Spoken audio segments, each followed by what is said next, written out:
Bem, irmãos, vamos abrir as nossas Bíblias no livro de Números, capítulo 21, do versículo 4 até o versículo 9. Nós já lemos, já fizemos essa leitura na leitura continuada, mas vamos ler novamente. Diz assim o texto sagrado: Então partiram do Monte Or, pelo caminho do Mar Vermelho, a rodear a terra de Edom. Porém o povo se tornou impaciente no caminho. E o povo falou contra Deus e contra Moisés: Por que fizeste subir do Egito? Por que nos fizeste subir do Egito? Para que morramos neste deserto, onde não há pão nem água? E a nossa alma tem fastio deste pão vil. Então o Senhor mandou entre o povo serpentes abrasadoras que mordiam o povo, e morreram muitos do povo de Israel. Veio o povo a Moisés e disse: Havemos pecado, porque temos falado contra o Senhor e contra ti. Ora ao Senhor, que tire de nós as serpentes. Então Moisés orou pelo povo. Disse o Senhor a Moisés: Faz uma serpente abrasadora, põe-na sobre uma haste, e será que todo mordido que a mirar viverá. Fez Moisés uma serpente de bronze e a pôs sobre uma haste. Sendo alguém mordido por alguma serpente, se olhava para a de bronze, sarava. Vamos orar, meus irmãos. Ó Deus amado, mais uma vez nós nos colocamos diante de Ti, Senhor, pedindo a Tua graça, a Tua bênção, pedindo a iluminação do Teu Espírito para a exposição da Tua Palavra. Ó Deus amado, fala ao nosso coração nesta manhã, Deus bendito. Abre o nosso entendimento, tira as vendas dos nossos olhos, para que possamos ver, Senhor, as maravilhas da Tua lei. Deus amado, edifica-nos nesta manhã, eu te peço, através da exposição da Tua Palavra. Em nome de Jesus, nós te pedimos isto, Pai. Amém.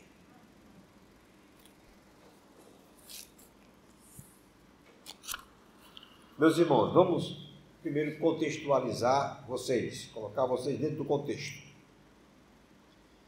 No capítulo 1 de Deuteronômio, que é um resumo de toda a lei, nós vemos que Israel chega diante da terra de Canaã. A terra de Canaã foi a terra que Deus prometeu a Abraão, Isaque e Jacó, que seria a terra do povo. Seria a terra do povo de Israel. Era uma promessa de Deus, uma promessa que Deus havia feito a Abraão. E no versículo 21 do capítulo 1 de Deuteronômio, a ordem do Senhor é a seguinte: Eis que o Senhor teu Deus te colocou esta terra diante de ti. Sobe, possui-a, como te falou o Senhor, Deus de teus pais. Não temas e não te assustes. Essa era a ordem do Senhor. Subam e possuam a terra. Não tenham medo. Vocês não devem se assustar, vocês devem apenas subir e possuir a terra. Meus irmãos, essa era a ordem do Senhor. Mas, meus irmãos, diante do que o Senhor já havia feito com Israel, aberto o Mar Vermelho, tirado a água da rocha, feitos vários milagres para Israel, agora o povo está diante da terra, Deus dá uma ordem para o povo. Infelizmente, o povo era um povo incrédulo. A incredulidade estava latente, ela estava lá presente. Mesmo com tantos milagres feitos por Deus, a incredulidade continuava lá. E ela se manifesta primeiramente de uma forma dissimulada. No versículo 22, eu estou no primeiro capítulo de Deuteronômio, contextualizando vocês, está certo? O povo diz o seguinte: Então o povo Então, todos vós, Moisés dizendo a eles, Moisés está relembrando a lei.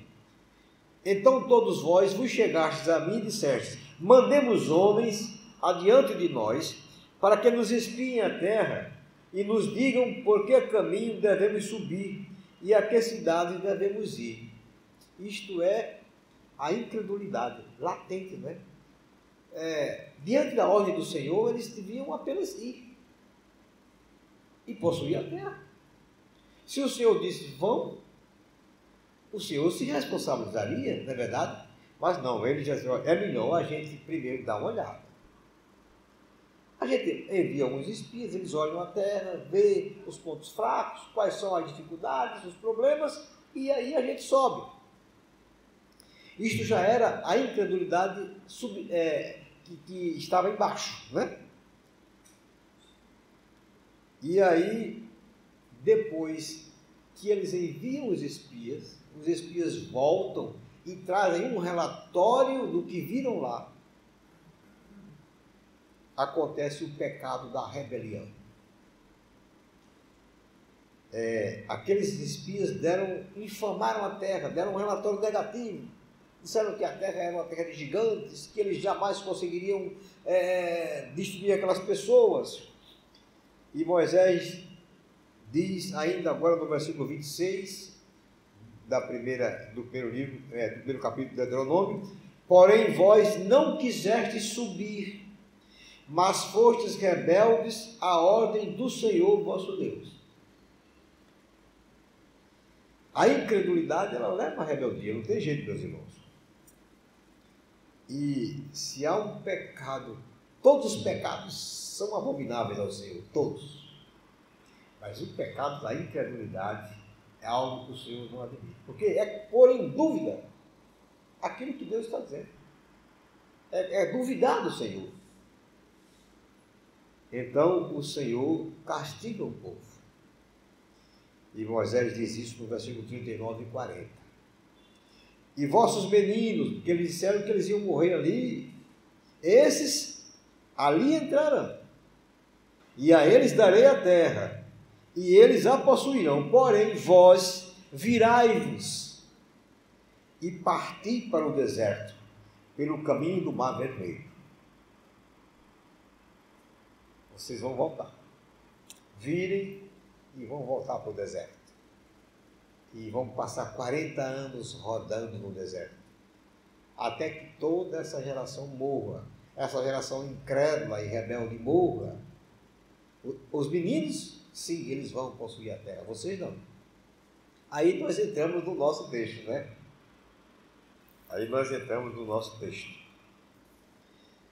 O quadro, na verdade, era um quadro de incredulidade e de rebeldia. E esta é a primeira coisa que nós vamos ver no texto que lemos.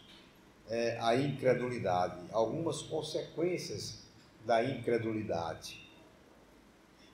A primeira coisa, meus irmãos, que a incredulidade pode trazer para nós é uma vida sem sentido, uma vida vazia. Veja o versículo 4. Que aí nós entramos no nosso texto. Então agora voltem lá para o texto de Números, tá bom? Nós já saímos do contexto, agora vamos para o texto. Versículo 4, a parte A do versículo 4. Então partiram do Monte Or, pelo caminho do Mar Vermelho, a rodear a terra de Edom. O povo passou a caminhar em círculos, sem rumo, sem objetividade. Isso é típico do incrédulo. Assim caminham os homens sem Cristo, meus irmãos. Não sabem de onde vieram, nem para onde vão. É exatamente assim os homens que não têm Jesus. Mais interessante que assim nós andávamos também, aflitos, exaustos. O próprio Senhor Jesus diz: como ovelhas que não têm pastor. Nós também éramos assim, andávamos deste mesmo jeito. Porque no nosso coração havia incredulidade. A segunda consequência da incredulidade é uma vida sem esperança. Sem esperança. a parte B do versículo 4. Porém, o povo se tornou impaciente no caminho. Veja, o povo se tornou impaciente. A impaciência é um dos resultados da desesperança. É típica daqueles que não descansam no Senhor. Quem não tem esperança no Senhor, quem não espera nele, quem não descansa nele, mas certamente será atacado pela impaciência. Faz parte da sua vida a impaciência.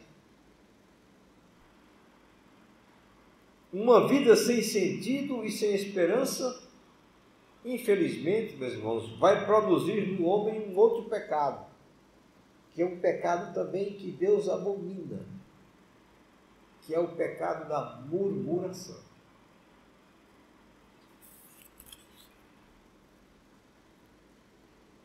É a terceira consequência da incredulidade, é a murmuração. Murmuração é a mesma coisa que reclamação. Veja o versículo 5, a parte A. E o povo falou contra Deus e contra Moisés. Aí o povo começou a falar contra Deus e contra Moisés. O povo murmurou. A murmuração, como consequência da incredulidade, pode levar o homem a dizer coisas terríveis contra Deus. Porque se eu não creio naquilo que o Senhor diz, se eu não descanso nele, a impaciência toma conta da minha vida e eu começo a murmurar. Eu começo a reclamar, começo a dizer coisas que eu não deveria dizer. A murmuração, meus irmãos, ela traduz o que passa no coração do homem, que só vê a si mesmo. O homem, é o momento em que ele só olha para si mesmo, ele não consegue olhar para Deus, até porque ele tem um coração incrédulo, não é? E pode chegar a um nível muito alto. Por exemplo, pode chegar ao nível de esquecer os feitos de Deus, esquecer aquilo que Deus já fez por nós.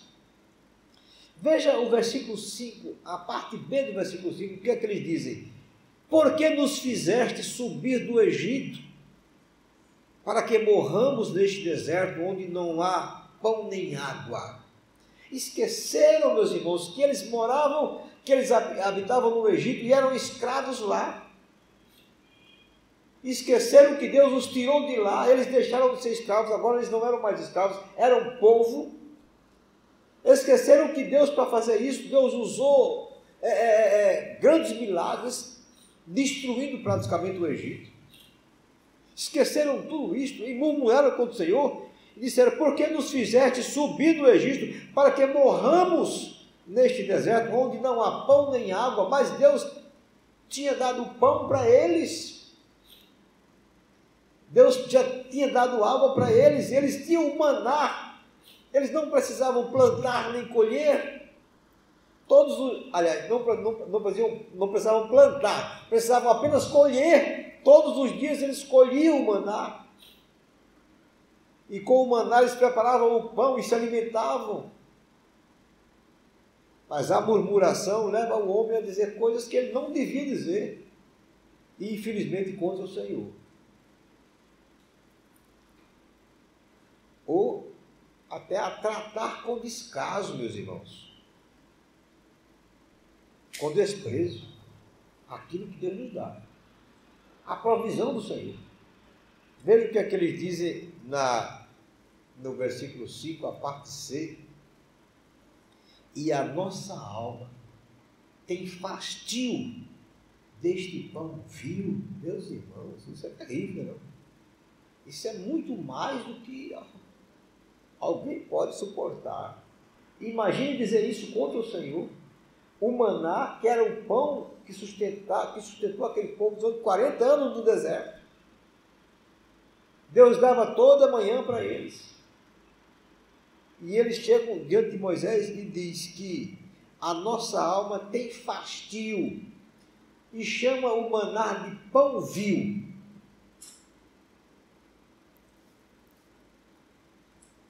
Lembremos, meus irmãos, a incredulidade ela pode nos levar à murmuração. Eu sei que, eu vou falar um pouco disso nas considerações, mas eu sei que a gente pode dizer o seguinte, mas aquele povo de Israel realmente era um povo miserável. Dizer essas coisas, mas nós não somos diferentes não, meu irmão, nós não somos diferentes não. Se nós não tivermos cuidado, se nós não vigiarmos, nós faremos as mesmas coisas. Diremos as mesmas coisas, agiremos do mesmo jeito. Então, meus irmãos, diante deste quadro de incredulidade e murmuração, o que é que Deus faz? Deus castiga o povo, meus irmãos. Deus castiga o povo. E Deus o faz, Deus castiga aquele povo, porque Deus ama aquele povo, porque aquele povo é o povo dele. O castigo de Deus não é uma punição, mas uma disciplina. Versículo 6. Então o Senhor mandou entre o povo serpentes abrasadoras, que mordiam o povo, e morreram muitos do povo de Israel. Deus mandou serpentes. E aquelas serpentes mordiam, e muita gente morreu. Muita gente morreu.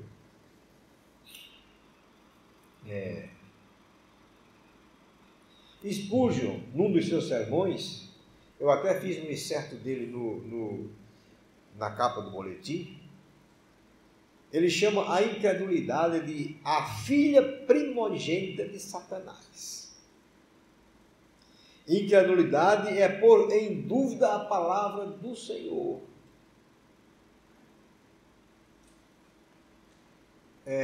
Ainda nesse mesmo sermão de Spurgeon, ele diz assim: não é uma coisa medonha que uma criatura ouse colocar em dúvida a palavra daquele que a formou? Não é não. É uma coisa medonha, uma coisa terrível. Sem opositor, esse é o pecado rei. Ele chama a incredulidade de pecado rei. Ele é a quintessência de tudo que é mal, o princípio e o veneno de todo o vício, a escória de toda a maldade, a obra-prima de Satanás. É isto que mais Satanás quer, meus irmãos, é colocar no nosso coração incredulidade, duvidar da palavra de Deus. Não foi isso que ele fez com Eva lá no início?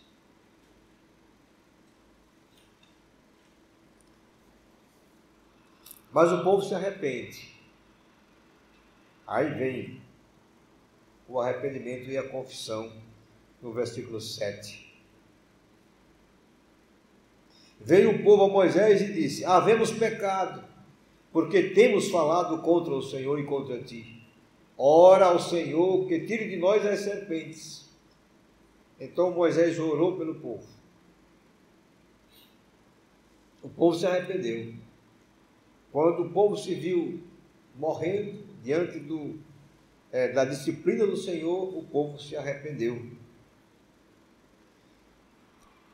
O salmista Davi, na sua oração de confissão e arrependimento pelo pecado que ele cometeu de adultério com Batseba, já com o coração restaurado pelo perdão de Deus, ele diz o seguinte, ele diz: sacrifícios agradáveis a Deus são o espírito quebrantado, coração compungido e contrito não o desprezarás, ó Deus. É verdade, meus irmãos. Se o homem chega diante de Deus com o coração quebrantado, compungido e contrito, Deus ouve. Deus não despreza. Deus atende. E Deus perdoa. E foi isto que Deus fez com o povo. Quando Israel disse: havemos pecado, Israel estava confessando e estava demonstrando arrependimento diante do Senhor. A partir daquele momento não houve mais impedimento para a manifestação da graça de Deus. Na hora que nós confessamos o nosso pecado, nos arrependemos diante do Senhor, a graça de Deus se manifesta. O favor de Deus se manifesta naquele mesmo momento.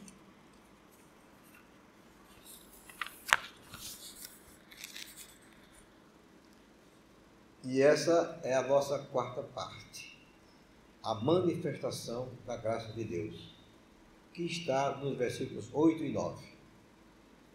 Diz assim: disse o Senhor a Moisés: faz uma serpente abrasadora, põe-na sobre uma haste, e será que todo mordido que a mirar viverá. Fez Moisés uma serpente de bronze e a pôs sobre uma haste. Sendo alguém mordido por alguma serpente, se olhava para a de bronze e sarava. Eu sei que vocês vão dizer a mim: pastor, onde é que está a manifestação da graça de Deus aí? Que eu não estou sabendo. Onde é que está? Meus irmãos, porque o Senhor é misericordioso e compassivo, como diz o salmista, longânimo e assaz benigno. Ele aceita o arrependimento do povo e ele manifesta a sua graça. A lógica de Deus, meus irmãos, nem sempre é igual à nossa lógica. Ora, se Deus mandou as serpentes entre o povo, talvez a solução mais fácil fosse tirar as serpentes, né? Exterminá-las de uma vez resolveria o problema. Mas não foi assim que o Senhor fez. O Senhor disse a Moisés: faz uma serpente abrasadora. Deus mandou que Moisés fizesse uma serpente parecida, semelhante às que mordiam o povo. Colocasse numa haste e levantasse essa serpente no meio do arraial. E ele diz o seguinte, que olhar para a serpente de bronze após ser mordido por uma serpente abrasadora era uma atitude de fé. Qualquer que olhasse para a serpente ficaria curado. Fazer isso era uma atitude de fé. O povo só tinha dois caminhos: ou olhava e ficava curado, ou não olhava e morria. Mas muitos não olharam. Muitos não creram nessa palavra. Muitos não acreditaram naquilo que o Senhor falou. E não olharam. E morreram. Mas muitos creram. E quando foram picados pela serpente, apenas olharam para a serpente de bronze. Porque não é que a serpente ela não tinha nenhum poder mágico. Mas a palavra do Senhor é essa: se você crer na minha palavra, você ficará curado. Eles não precisavam fazer nada, não precisavam passar nem unguento, não precisavam nem passar água. Precisavam apenas crer na palavra que o Senhor falou. E a atitude de crer era com olhar para a serpente que tinha sido colocada. Algumas considerações para que a gente possa agora trazer o assunto para nós. A incredulidade, meus irmãos, é realmente algo terrível. E eu quero que vocês saibam de uma coisa: há muito crente incrédulo. E parece um contrassenso, né? Um crente incrédulo, como é que pode? Se é crente, é porque crê, né? Como é que pode ser um crente incrédulo? Mas há muitos, infelizmente. Crentes no sentido de que são religiosos, mas não creem completa e totalmente na palavra de Deus. Não creem. O escritor aos Hebreus, falando sobre esse episódio mesmo que eu acabei de expor, e se referindo ao contexto, ele disse assim: olha, tende cuidado, irmãos, jamais aconteça haver em qualquer de vós perverso coração de incredulidade que vos afaste do Deus vivo. Ora, agora os escritores de Hebreus já eram na nossa era, escrevendo para nós, não é mais do povo de Israel, já é a igreja. Mas o capítulo 3, ele está se referindo de Hebreus a esse episódio lá de Israel. Ele diz: tende cuidado, irmãos, jamais aconteça haver em vosso coração, em qualquer um de vós, perverso coração de incredulidade, e isto vos afaste do Deus vivo. Podem estar certos, meus irmãos, como nós dissemos na exposição. A incredulidade, sem dúvida, nos conduzirá a uma vida sem rumo, sem sentido. Podem estar certos disso. Porque nós vivíamos assim antes, desgarrados como ovelhas, cada um se desviando pelo caminho, pelo seu próprio caminho. Mas a Bíblia diz: o Senhor fez cair sobre Cristo a iniquidade de todos nós. Hoje nós não vivemos mais desgarrados como ovelhas. Nós temos um rumo, nós sabemos de onde nós viemos e para onde nós vamos. Nós não estamos aqui no mundo ao sabor do vento. Não. Nós sabemos para onde nós vamos. A vida cristã, meus irmãos, ela é muito mais do que ficar rodando em torno de nós mesmos, procurando alguma coisa para fazer, alguma coisa indefinida que eu não sei o que é. Eu sei que a mesmice certamente nos levará à impaciência, não tem jeito, ao desespero. A mesmice vai nos levar a isso, à impaciência e ao desespero. Só Cristo tem a vida plena do Espírito Santo. Ele mesmo diz: eu vim para que tenham vida e a tenham em abundância. Mas eu quero dizer a vocês, meus irmãos, que infelizmente, e eu digo com muita tristeza, muitos crentes não estão experimentando esta vida abundante que Jesus prometeu. Não estão. Há uma música do grupo Logos que ele pergunta: onde está a vida abundante? Onde é que ela está? Essa vida prometida, onde é que ela está? Se nós não entendermos de fato o que é o cristianismo, o que é o evangelho, se nós não temos Jesus, se Jesus não nos satisfaz completamente, a nossa vida é uma vida medíocre, é uma vidinha, muito pior do que a vida do mundo, porque nós não participamos dos prazeres do mundo, da carne, e vivemos uma vida de insatisfação. Muito pior. Por isso que o apóstolo Paulo diz, lá, escrevendo no capítulo 15 de 1 Coríntios, se a nossa vida se resume apenas a esta vida, nós seremos os homens mais infelizes do mundo. É verdade. Porque estamos nos guardando dos prazeres carnais para quê? Não é isto que o Senhor Jesus quer de nós. O Senhor Jesus quer de nós uma vida cheia do Espírito hoje. Uma vida plena do Espírito Santo. Mas para que isso aconteça, meus irmãos, eu preciso confiar plenamente nele. A incredulidade não pode fazer parte da minha vida. Não pode fazer. Mas eu sei que ela faz. Porque quantas vezes nós pedimos alguma coisa ao Senhor, mas imediatamente nós nos perguntamos: será que Ele vai dar? Ah, eu acho que isso é muito difícil, o Senhor não vai fazer isso.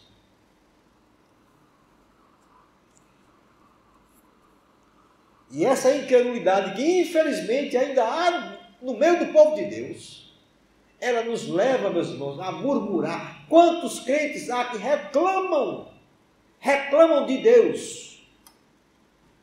Deus pede um emprego, Deus dá um emprego, depois diz: ah, esse emprego não está bom. E começa a reclamar do emprego. Ora, pediu um emprego a Deus, Deus deu um emprego e depois murmura contra Deus. Ao invés de chegar e todos os dias dizer: Senhor, muito obrigado pelo emprego que me deste.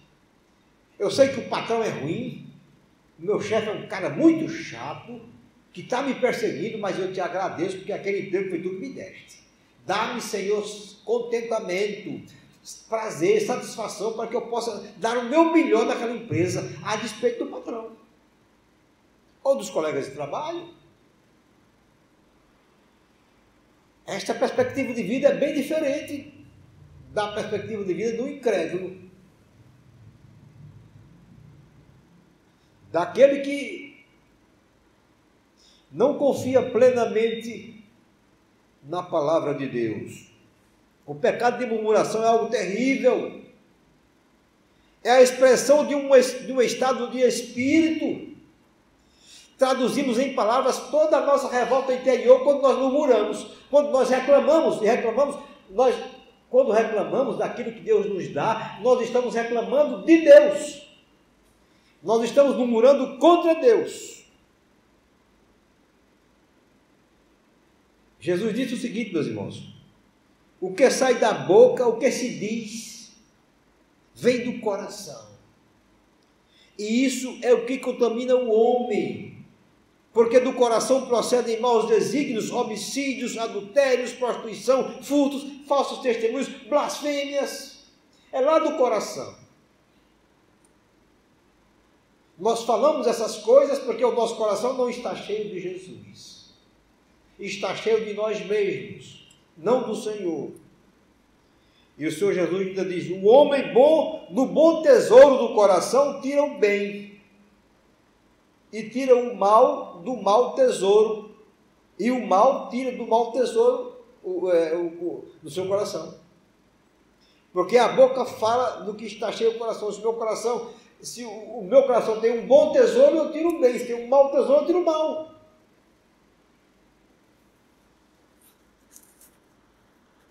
Eu sei que vocês podem dizer: pastor, então a situação está difícil. Agora a situação ficou complicada. Pode ser que você até se identifique com o que eu estou dizendo. Ou não.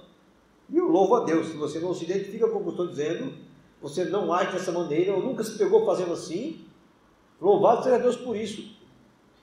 Eu fico feliz. Mas se porventura você se identifica com o que eu estou falando, há um caminho, meus irmãos, que é o caminho seguro. É o caminho do arrependimento. O mesmo escritor dos Hebreus que falou, que eu citei, disse: assim, pois, como diz o Espírito Santo, hoje, se ouvirdes a sua voz, não endureçais o vosso coração. Não endureçais. Só há um caminho para a manifestação da graça de Deus, da graça salvadora de Deus na vida do homem. É arrependimento de fé. Precisamos entender, meus irmãos, que aquela serpente de bronze apontava para Jesus. É por isso que Deus mandou erguer aquela serpente. Como eu falei, Deus podia simplesmente ter matado as serpentes todinhas e estava resolvendo o problema. Aquela serpente apontava para Jesus. Era simbólica. Tinha um símbolo dela. Jesus Cristo. O próprio Jesus cita. E ele diz, olha: e do modo porque Moisés levantou a serpente no deserto, citando o texto que eu li, assim importa que o Filho do Homem seja levantado, para que todo o que nele crê tenha vida eterna.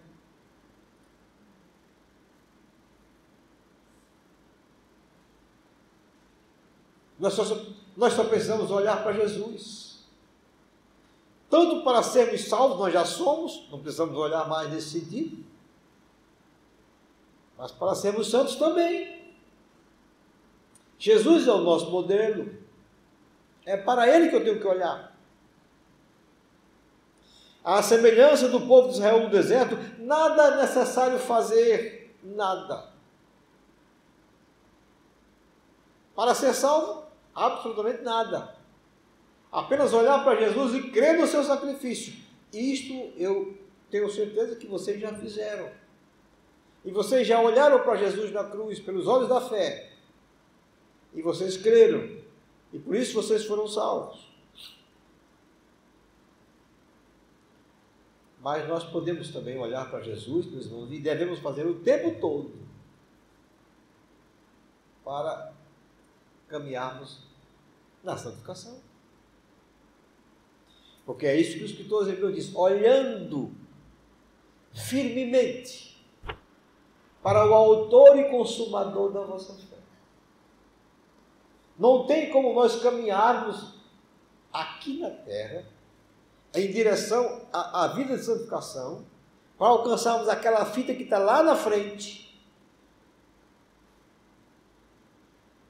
sem olharmos para Jesus, sem ter Jesus como sendo o nosso alvo, o nosso modelo. Eu sei que vocês vão dizer, pastor, mas eu já sei essas coisas. Eu já sei que Jesus morreu na cruz por mim. Eu vou olhar para Jesus para quê? Em quê? Eu conheço a história toda. Que bom. Você lê a Bíblia todos os dias? Você ora todos os dias? Eu não estou falando de uma oração de 5 minutos, não. Eu digo sempre, no mínimo 15 minutos. Você faz isso todos os dias? Você reserva pelo menos uns 10 minutos ou 15 minutos para ler a Bíblia? Você conhece a vida de Jesus, como ele faz, como ele fazia, como ele agia? Conhece? Talvez você conheça alguns dos ensinamentos dele, alguns, mas não conhece a vida. Você só vai conhecer a vida de Jesus se você ler os evangelhos, se você meditar em cada parte daquela. Se a leitura da Bíblia for para você algo indispensável.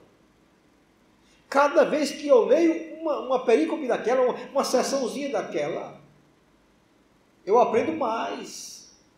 O Espírito me faz ver alguma coisa a mais que eu não tinha visto, do que Jesus fez e que eu não estou fazendo, e o que eu posso mudar e fazer, porque a vida de santificação é nos tornarmos o mais parecidos com Cristo possível. Mas como é que eu posso me parecer com Jesus se eu não conheço nada dele?